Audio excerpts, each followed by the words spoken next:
복음으로 푸는 마가복음 75번째 시간입니다. 복음으로 푸는 마가복음 75번째. 오늘은 나는 아니지요.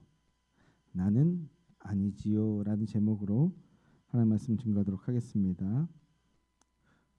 우리는 마가복음을 통해서 우리의 신앙을 그리스도 중심의 신앙으로 세워나가고 있습니다. 그리스도인이란 그리스도와 연합된 존재라는 뜻입니다. 그리스도와 연합된 존재.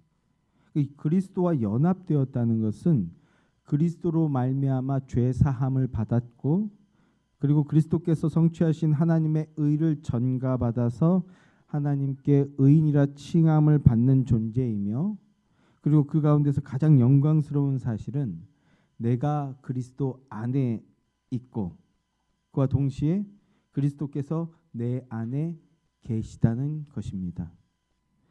성도 여러분, 우리는 그리스도 안에 있습니다. 그리고 예수님은 우리와 함께 계십니다.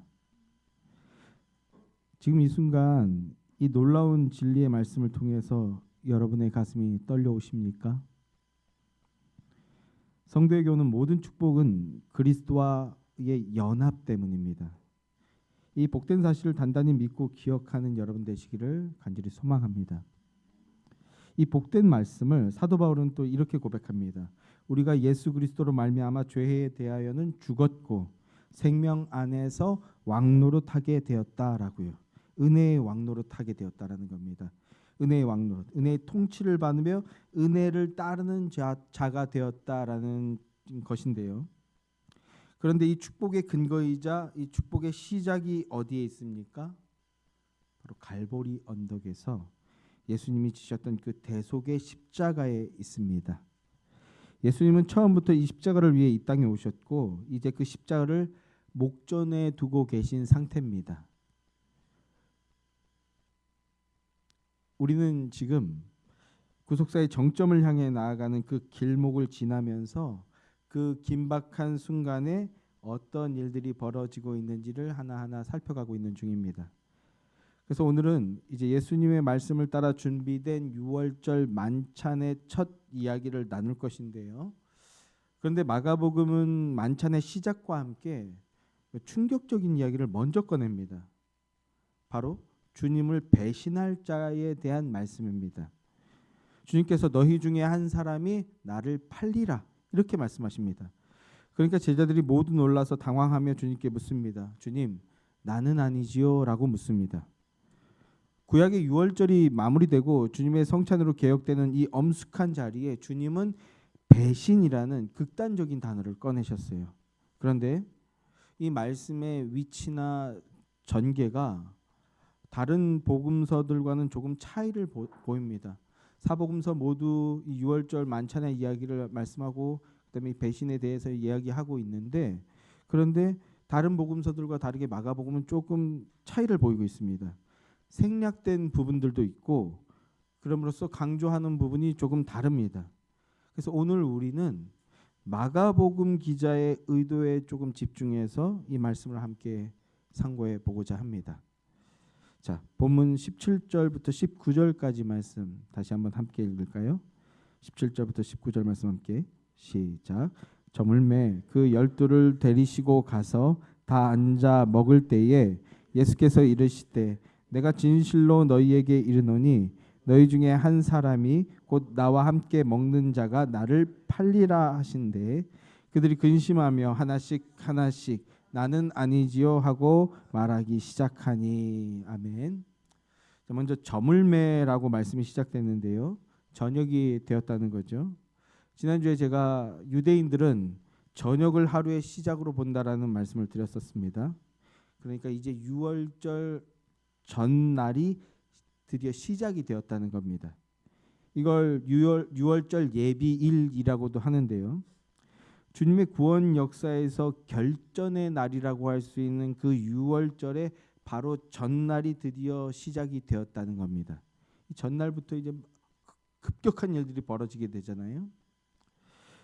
예수님과 12명의 제자들이 베다니를 떠나서 최후의 만찬 장소로 준비된 그 큰 다락방으로 가서 이제 다 앉아 먹을 때에라고 합니다. 드디어 만찬을 시작을 한 겁니다. 식사를 시작한 거예요. 근데 이 누가복음 22장을 보게 되면 주님께서 이 만찬을 시작하시면 이렇게 말씀하세요. 내가 너희와 함께 이 유월절을 먹기를 원하고 원하였다. 이렇게 말씀합니다. 예수님이 간절히 원했다라는 거예요. 예수님이 간절히 원한 그렇게 엄중하고 거룩한 만찬이 드디어 시작이 된 겁니다. 여기서 예수님은 그 한 가정의 가장처럼 그 가장과 같은 위치에서 제자들에게 먼저 유월절의 역사적 유래와 의미를 설명하시면서 음식을 나누십니다. 이것은요, 오늘날 가정의 머리인 남편이자 아버지의 역할이기도 합니다. 복음의 의미와 정신을 설명하고 그것을 함께 나누는 것. 구약의 아버지들과 그리고 예수님은 유월절 어린 양의 피의 의미를 반복해서 설명하고 그것을 믿고 우리의 것으로 고백하며 먹게 하는 이 역할을 했어요. 이게 가장의 역할이에요. 그리고 신약의 성도인 우리는요, 유월절의 실체이신 예수, 그 세상죄를 지고 가는 하나님의 어린 양이신 예수 그리스도의 희생이 우리를 위한 것이고 우리를 살린 것이다라는 것을 믿고 고백하며 먹게 하는 것, 이게 가장의 역할입니다. 예수님께서 이제 그 가장과 같은 역할로 이제 식사를 시작하시는데 예수님께서 그 유월절 의미를 설명하시고 함께 식사를 시작하시는 그 내용을 마가복음은 생략하고 있어요. 그 부분을 생략하고 바로 엄청난 말씀을 전하는 것부터 시작이 되는데 무슨 말씀이라고요? 너희 중에 한 사람이 곧 나와 함께 먹는 자가 나를 팔리라. 12명의 핵심 제자들, 그 지금 이 공간 안에서 함께 식사하는 사람, 그 중에 하나가 나를 팔 것이다. 이 중에 배신자가 있다라는 그런 말씀을 하시는 겁니다. 이전에 그동안 몇 차례에 걸쳐서 예수님께서 자신의 죽음을 예언하신 적이 있습니다. 그 말씀을 들었을 때 제자들은 무슨 말인지 못 알아들었습니다. 알아듣지 못했어요. 한 번은 베드로가 예수님께 그런 말씀 좀 하시지 마시라고 항변했죠. 그때 예수님이 사탄아 내 뒤로 물러가라 이렇게 호되게 책망받은 일도 있었습니다. 그 후로 제자들은 예수님의 죽음에 관해 함구하게 되었어요. 그런데 이제 상황이 좀 달라졌습니다. 예수님의 죽음이 진짜로 현실이 될 것 같은 느낌을 받기 시작하는 거예요. 이 전날에 여인이 기름을 부었더니 이게 내 장례다 이런 말도 하고 점점 진짜 현실이 될 것 같은 느낌을 받기 시작하는 겁니다. 그런데 예수님께서 자기 죽음의 원인 제공자가 이 12 중에 있다라는 엄청난 말씀을 하시는 겁니다. 그러니 한 사람이 나를 팔리라 하는 이 말씀이 제자들에게는 더 큰 충격으로 다가오는 것이죠. 그래서 그들이 반응을 하는데 어떻게 반응합니까? 근심하면서 하나씩 나는 아니지요. 저는 아니지요. 이렇게 말하기 시작합니다. 나는 아니지요. 이 짧은 제자들의 짧은 고백 속에서 우리는 두 가지의 의미를 살필 수가 있습니다. 첫째는 근심과 불안한 자기 확신, 그 사이에 놓여 있는 제자들의 심리 상태입니다. 제자들의 마음은 근심으로 가득 차 있습니다. 3년 동안 주님을 따랐던 자신들에게 배신자라는 낙인은 도저히 받아들일 수 없는 충격적인 것이기 때문입니다.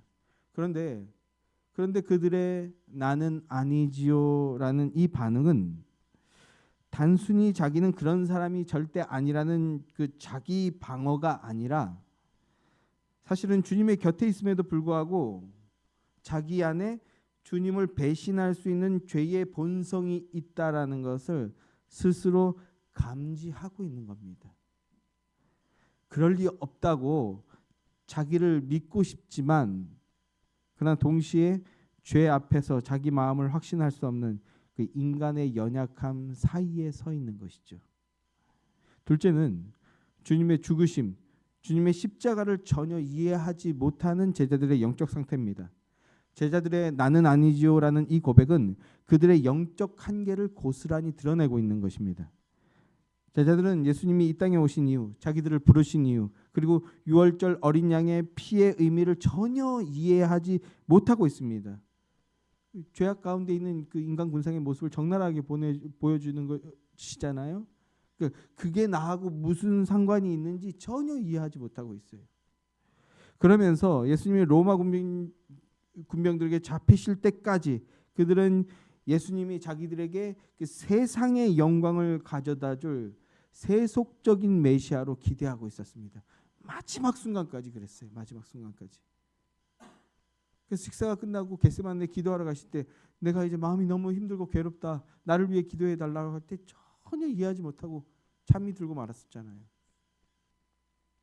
그것이 제자들의 본 모습이자 그것이 죄악된 인간의 본성 그 자체인 것입니다. 결국 나는 아니지요 이 고백이 보여주고 있는 사실은 모든 제자들이 배신자라는 것입니다. 모든 제자들이 다 배신자라는 거예요. 우리는 지금 예수님이 말씀하시는 예수님을 파는 제자가 누구인지 모두 다 알고 있습니다. 가룟 유다라는 걸 교회 안 다니는 사람 온 세상 사람들이 다 알고 있잖아요. 배신의 대명사가 되지 않았습니까? 그런데 마가는 유독 그 가룟 유다를 언급하지 않습니다. 생략하고 있어요. 왜 그럴까요? 마가가 강조하고자 하는 것은 12 제자가 모두 다 배신자라는 것입니다. 겉으로 드러나는 모습에는 차이가 있을 수 있지만 그러나 본질은 십자가 앞에서 모두 주님을 부인하고 도망쳤다는 것입니다. 모두가 다 배신자들입니다. 그런데 여기서 한 가지 이 혐의는 그 제자들에게서 끝나는 것이 아니라는 겁니다. 그 제자들만이 아니라 어디까지입니까? 오늘 우리에게까지 적용되고 있는 것이라는 겁니다. 주님을 부인하고 주님을 거부했던 우리도 다 가롯 유다라는 것을 의미하고 있는 것입니다. 이것이 마가가 가롯 유다의 이름을 생략하고 있는 것의 의미입니다. 자, 이어서 계속 보자고요. 본문 20절 말씀을 다 같이 읽어보도록 하겠습니다. 본문 20절 말씀, 20절 한 절 말씀 함께 시작. 그들에게 이르시되 12 중에 하나 곧 나와 함께 그릇에 손을 넣는 자니라. 나는 아니지요라는 반문과 함께 그럼 누가 배신자입니까? 라는 질문에 대한 예수님의 대답인데요. 근데 보신 것처럼 명확하게 누구인지 언급이 되지 않고 있습니다. 마태복음이나 요한복음을 보면 가룟 유다인 것을 드러내고 있어요. 그런데 마가는 그렇게 하고 있지 않습니다.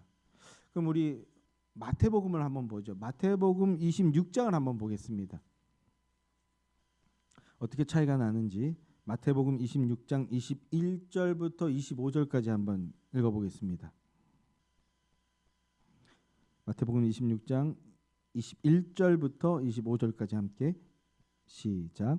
그들이 먹을 때에 이르시되 내가 진실로 너희에게 이르노니 너희 중에 한 사람이 나를 팔리라 하시니 그들이 몹시 근심하여 각각 여짜오되 주여 나는 아니지요.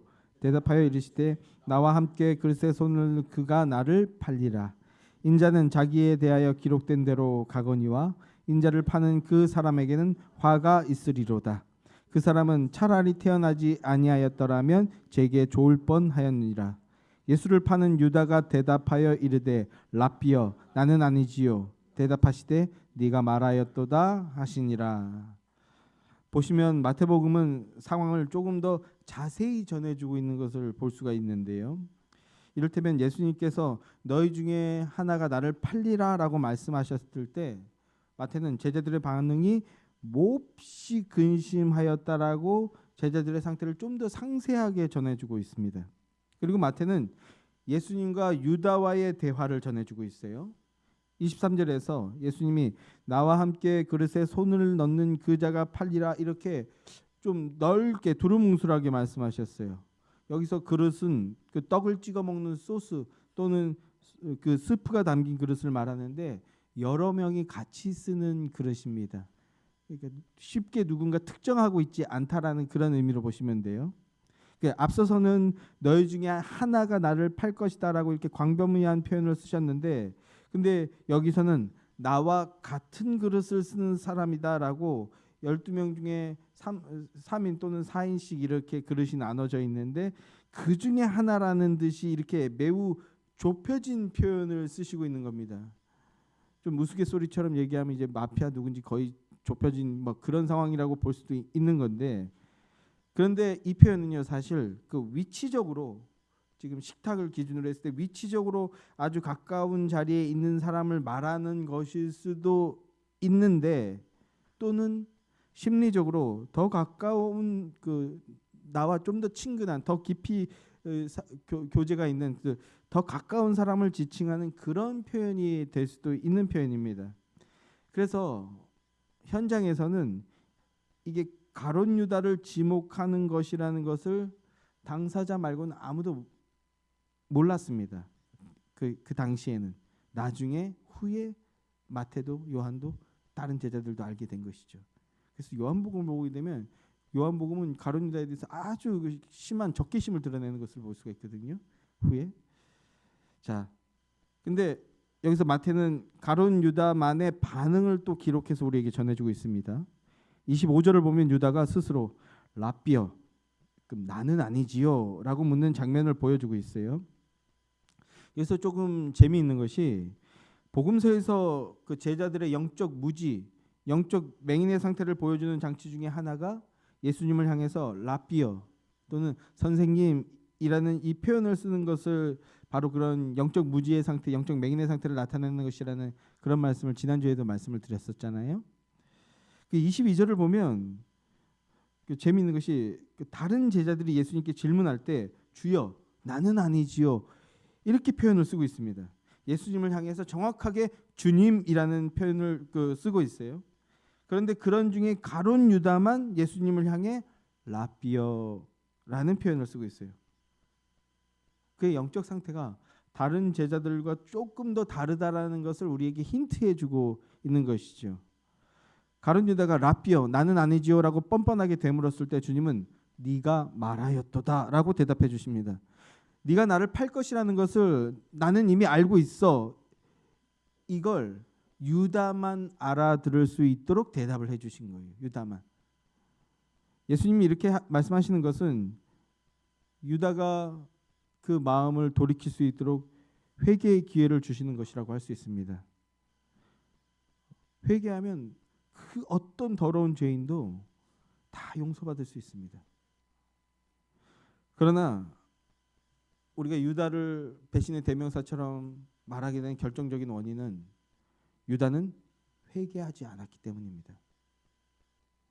유다는 예수 안에 속한 자가 아니었기 때문에 자기의 뜻대로 자기를 결론 내려버렸어요. 그러니까 회개할 수 없는 거죠. 자기가 자기의 주인이기 때문에 자기에게 스스로 결론을 내려버렸어요. 다시 돌아와서 마가는 유다 한 사람으로 끝내지 않고 제자단 전체에게 메시지를 보내고 있는 겁니다. 가룟 유다라는 이름을 생략함으로써 제자단 전체에게 메시지를 보내고 있는 거예요. 이것은 나아가 주님을 부인하고 거역하는 모든 주의 제자들을 특정하며 그들을 향해 주님의 메시지를 보내고 있는 것을 기억하시면 좋겠습니다. 6월절이 되었을 때 가룟 유다에 의해 예수님이 로마 병정들에게 붙잡혀 끌려가게 되셨을 때 모든 제자들이 어떻게 했습니까? 바로 도망쳤습니다. 주님을 버리고 도망쳤어요. 유다만이 아니고 모든 제자들이 배신자이고 죄인이었습니다. 그런데 이후에 유다와 다른 제자들과 구분되는 다른 것이 하나가 있었죠. 그게 뭐라고요? 뭐였습니까? 회개하였느냐 아니면 후회하고 그쳤느냐, 그 차이라는 것입니다. 하나는 소신 있고 당당하게 자기의 생각, 자기의 뜻을 펼쳤어요. 그런데 그 자기 신념과 자기 욕망으로 이뤄낸 결과가 뭡니까? 결국 누군가를 죽이는 것이었습니다. 그것도 심지어 자기 스승을, 자기의 주인을 죽이는 결과였습니다. 그래서 자기의 그 욕망의 실체를 스스로 보게 되었을 때 그는 그 더러움을 견디지 못하고 결국 어떻게 했어요? 자살해 버렸습니다. 이렇게 유다가 회개하지 않고 후회 속에서 자신의 생명을 버린 것은 그 주권이 하나님께 있지 않고 자기에게 있었기 때문인 것입니다. 그런데 비열하고 추접한 모습을 보였던 다른 제자들은 오히려 겉에 드러나는 모습은요, 유다보다 나머지 제자들이 더 추잡했어요. 더 비열했어요. 심지어 베드로는요, 어떻게 했습니까? 마지막까지 예수님 아주 눈으로 보면 마주칠 수 있을 정도의 그 지근거리에 있었어요. 왜 거기 있었습니까? 예수님의 십자가 처형이 확정되는 그 순간까지 그 예루살렘 거기 도성에 있었는데 왜 있었습니까? 저게 진짜로 어떻게 끝나는지 자기 눈으로 확인해 봐야 되겠다는 거예요. 틈이 나면 예수님을 어떻게든 구해와야 되겠다가 아니라 진짜로 이렇게 끝나는 건가? 진짜로 저게 저렇게 죽는 건가? 자기 눈으로 확인하고 싶었던 겁니다. 그게 제자들의 모습이었어요. 실제였고. 그런데 그렇게 비열하고 추잡한 모습을 보였던 다른 제자들은 결국 처절한 자기 반성과 함께 회개하며 주님의 은혜밖에 없습니다 라고 고백하며 돌아왔습니다. 그럼 어떻게 그럴 수가 있습니까? 그 주권이 주님께 맡긴 그런 자들이었기 때문인 겁니다. 여러분, 가룟 유다가 좀 깔끔하고 멋있어 보이십니까? 아니면 제자들이 좀 괜찮아 보이십니까? 이런 판단을 하는 것 자체가 이미 인본주의예요. 주권이 인간에게 있기 때문에 이런 소리를 하고 있는 겁니다. 우리가 말할 수 있는 단 하나는 뭡니까? 그 전의 모습은 다 똑같이 더럽고 추한 배신자라는 겁니다. 죄인이라는 겁니다. 그런데 그럼에도 불구하고 나는 주님의 것입니다라고 고백하게 되는 것. 이게 제자들에게 있던 모습이었어요. 그리고 여러분, 그게 바로 복입니다. 그럼에도 불구하고 주님을 찾고 구하게 되는 것. 그게 은혜입니다.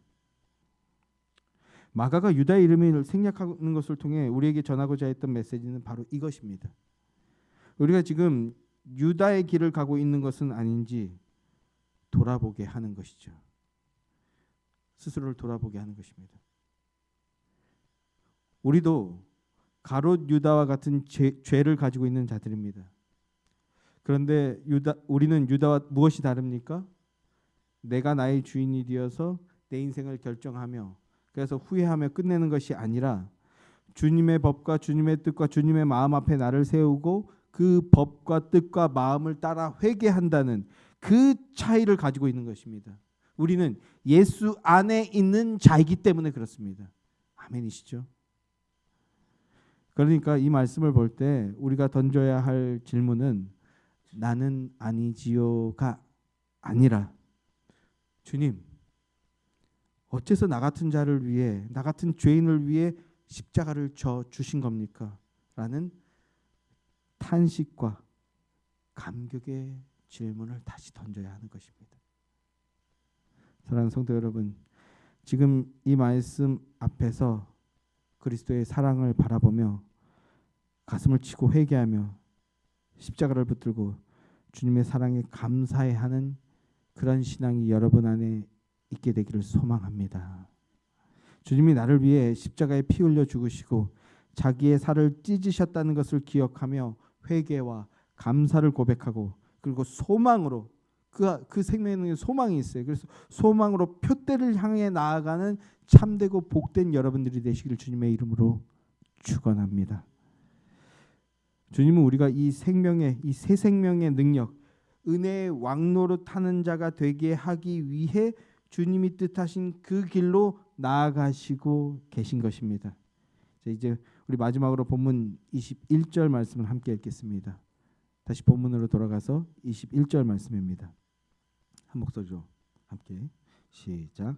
인자는 자기에 대하여 기록된 대로 가거니와 인자를 파는 그 사람에게는 화가 있으리로다. 그 사람은 차라리 나지 아니하였더라면 자기에게 좋을 뻔하였느니라 하시니라. 앞서 예수님은 너희 중에 하나가 나를 팔리라라고 말씀하셨는데요. 그런데 이어서 하시는 말씀이 뭡니까? 인자는 자기에게 대하여 기록된 대로 간다. 이런 말씀을 하십니다. 우리 생각 같으면 배신자가 누구고 걔를 절대로 그냥 둬서는 안 된다 이렇게 말을 할 것 같은데 근데 그게 아니라 예수님은 무슨 말씀을 하고 계십니까? 인자는 기록된 대로 말씀된 대로 간다라는 말씀을 하십니다. 여기서 인자란 구약의 언약의 하나님, 언약 신명이라고 하죠. 여호와의 성육신이라는 것을 가리키는 표현입니다. 언약의 실체, 언약의 성취자로 오신 분, 하나님의 아들이라는 뜻입니다. 언약의 성취자께서 하나님 말씀에 기록된 대로 가겠다, 이렇게 간다, 이렇게 말씀하십니다. 말씀대로 간다.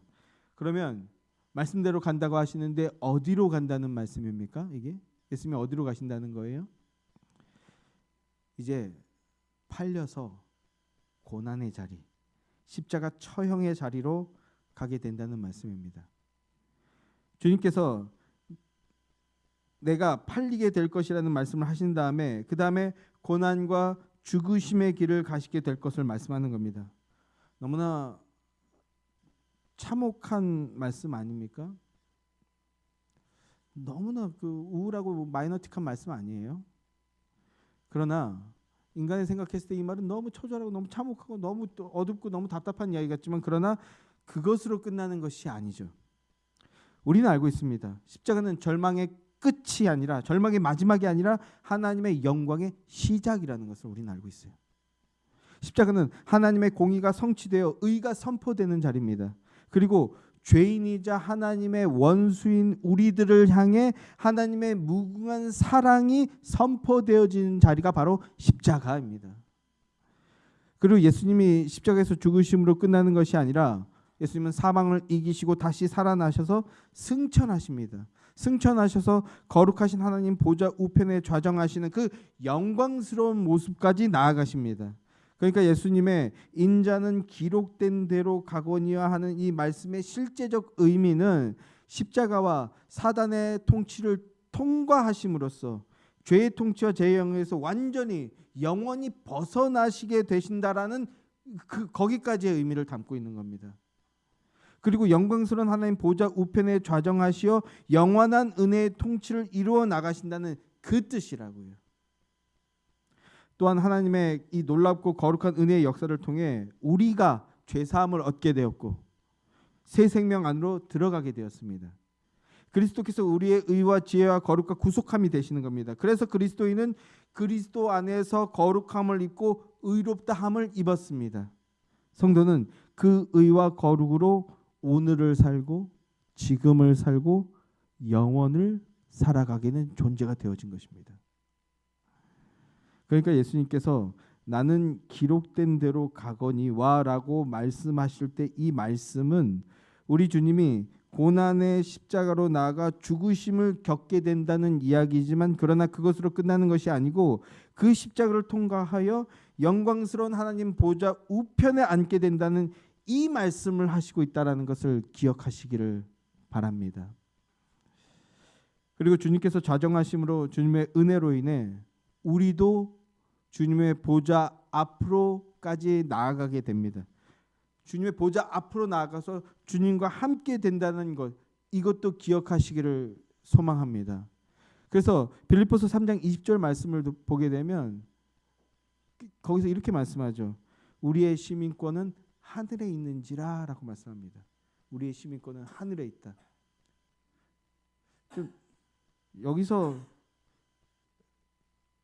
아주 사적인 얘기 한마디만, 원고에 전혀 없는 얘기지만 한마디만 언급하면 때가 참에 하나님의 뜻이 이 땅에 이루어지게 되었다, 이 말씀을 기억하라고 하면서 신학교 다닐 때 교수님이 이렇게 얘기하셨어요. 때가 참에 갈사사. 이게 딱 기억이 나는, 갈라디아서 4장 4절 때가 참에, 이 말씀 갈라디아 4장 4절 말씀이구나. 이 때가 참에 갈사사. 이게 너무, 야 그래 말씀 저렇게 외우면 다 외울 수 있겠는데 라고 하면서 이제 숫자의 의미를 부여하기 시작했거든요. 근데 이번 주에 설교 준비하면서 여태 몰랐네 라고 깨닫게 된 게, 이게 아주 사적인 얘기인데 제가 비번으로 자주 쓰는 번호가 몇 가지가 있는데 그 중에 하나가 0320이에요. 0320. 네, 이 얘기하니까 한 명이 웃는데 왜 0320을 제가 비번으로 쓰나 하면 저희 집에 그 임자함의 생일입니다. 임자함 생일이라서 0320을 그렇다고 제 걸 막 뒤지시면 안 되고요. 근데 이번 주에 설교 준비를 하면서 우리의 시민권은 하늘에 있다, 이 말씀이 빌립보서 3장 20절이네, 0320이네 라고 딱 이걸 여태 이걸 몰랐네. 성도 여러분, 우리 주님은 말씀대로 간다라는 것은 어디라고요? 십자가입니다. 그러나 십자가에서 끝나는 것이 아니고 사망 권세를 이기시고 부활하셔서 승천하셔서 하늘 보좌에까지 가십니다. 그 의미가 무엇이라고요? 우리도 그 자리에까지 가게 된다는 것이라고. 그래서 주 예수를 믿는 자들은 이미 그 시민권이 땅이 아니라 하늘의 시민권을 가지고 있는 자가 되었다라는 것입니다. 근데 그걸 어디서 말씀하고 있다고요? 빌립보서 3장 20절에서 말씀하고 있다는 걸 기억하시면 좋겠습니다. 이제 앞으로 3월 20일 날 좋은 일이 많이 있으실 겁니다. 우리 성도님.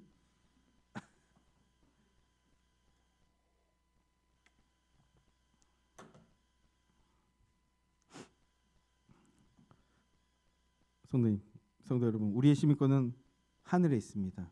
할렐루야. 주님께서 팔림을 당하시고 십자가의 고난과 죽으심을 당하시게 되는 것은 고난입니다. 그러나 주님은 그 모든 것을 이기시고 영광의 자리로 나아가십니다. 주님의 이 행보는 주님 안에 있는 자, 즉 우리가 나아가게 될 행보입니다. 우리도 주님과 함께 십자가에서 죽임을 당하였습니다. 여러분 예수를 믿으십니까? 예수를 구주라고 고백하시나요? 그러면 여러분들은 이미 십자가에서 죽으셨습니다. 그것은 우리도 죄에 대하여 죽었다는 뜻입니다. 사도 바울은 로마서에서 이걸 강조하는데 죄와의 관계를 끊었다, 죄와 좀 소원한 사이가 되었다는 정도가 아니라 죄에 대하여 성도는 죽은 자들이라는 뜻입니다.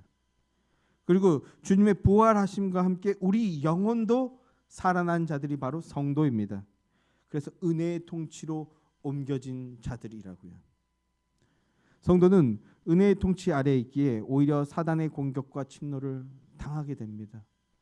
그러나 삶에서 겪게 되는 그런 십자가의 고난들은 참된 영광으로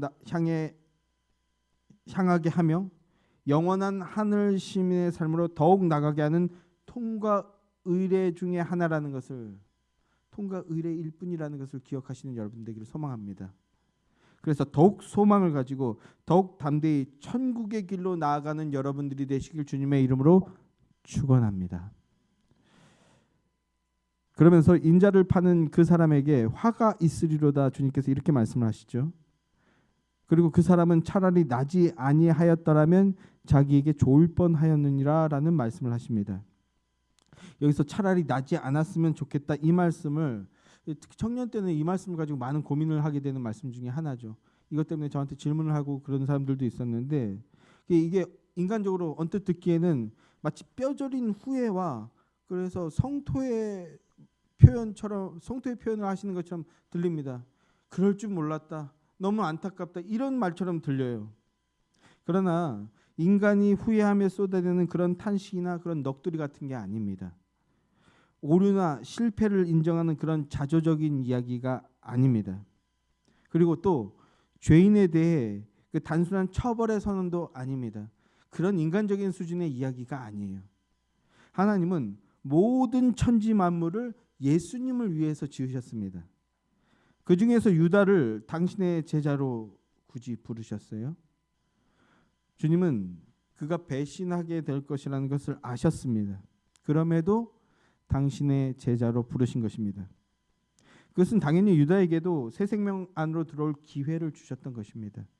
그러나 유다는 그 은혜의 기회를 그저 자신의 욕망을 채우는 도구로 전락시켜 버렸습니다. 전적으로 타락한 인간의 본성 그 자체로만 행하고 그 자체로 살아갔던 것입니다. 주님의 탄식은 바로 그 전적으로 타락한 인간의 본성, 그 본성 그대로의 모습, 그래서 은혜 안에서 이탈되는 그 모습을 보시면서 탄식하시는 것입니다. 그러나 주님의 이 탄식은 연약한 자가 내어놓는 그 한탄이 아닙니다. 능력 없는 존재의 비통한 한탄이 아니에요.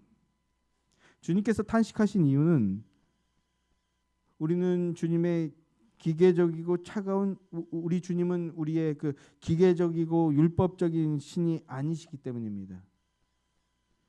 우리 주님은 당신의 백성들이 자기들의 죄로 인해서 파멸의 나락으로 떨어져가는 그 모습을 보시면서 아파하시는 겁니다. 그래서 히브리서 기자는 우리 주님 체휼하시는 주님이시다라고요. 똑같은 고통을 느끼시는 분이시라는 뜻입니다. 우리가 믿음을 버리고 그 나락으로 떨어질 때 주님은 아파하십니다. 그런 탄식이라고요. 그러니까 주님께서 유다를 보며 탄식하시는 것은 예수님의 은혜를 깨닫지 못하고 끝까지 거부하고 배척하는 모든 인생들을 보시면서 안타까워하시는 그 하나님의 아픔을 보여주고 계신 겁니다.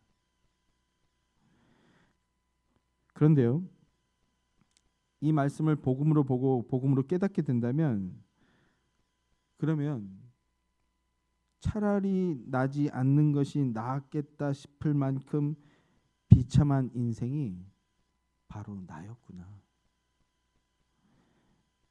바로 우리였구나라는 그 사실을 인정하게 됩니다. 우리는 모두 다 유다처럼 자기의 이익을 위해서 그릇 행하며 각기 제 길로 갔던 인생들입니다. 그러나 우리 주님은 바로 그런 저와 여러분을 위해 기록된 대로의 그 길을 가시는 것입니다. 그리고 유다에게는 화가 선포되었지만, 그러나 예수님은 십자가에서 그 심판의 화를 본인이 몸소 다 받아내셨습니다. 나는 아니지요라고 반문하던 자들, 그들을 위해 그들을 살리고 회복하여 은혜의 통치 아래에서 새 생명의 삶을 살아갈 수 있도록 하기 위해 주님이 모든 화를 다 받아내셨습니다. 그 열매, 그 결과물이 바로 저와 여러분인 것입니다. 주님의 그 구원의 은혜의 역사에 감사를 고백하며 주님의 그 영광에 동참하는, 더욱 동참하는 복된 여러분들이 되시기를 주님의 이름으로 축원합니다.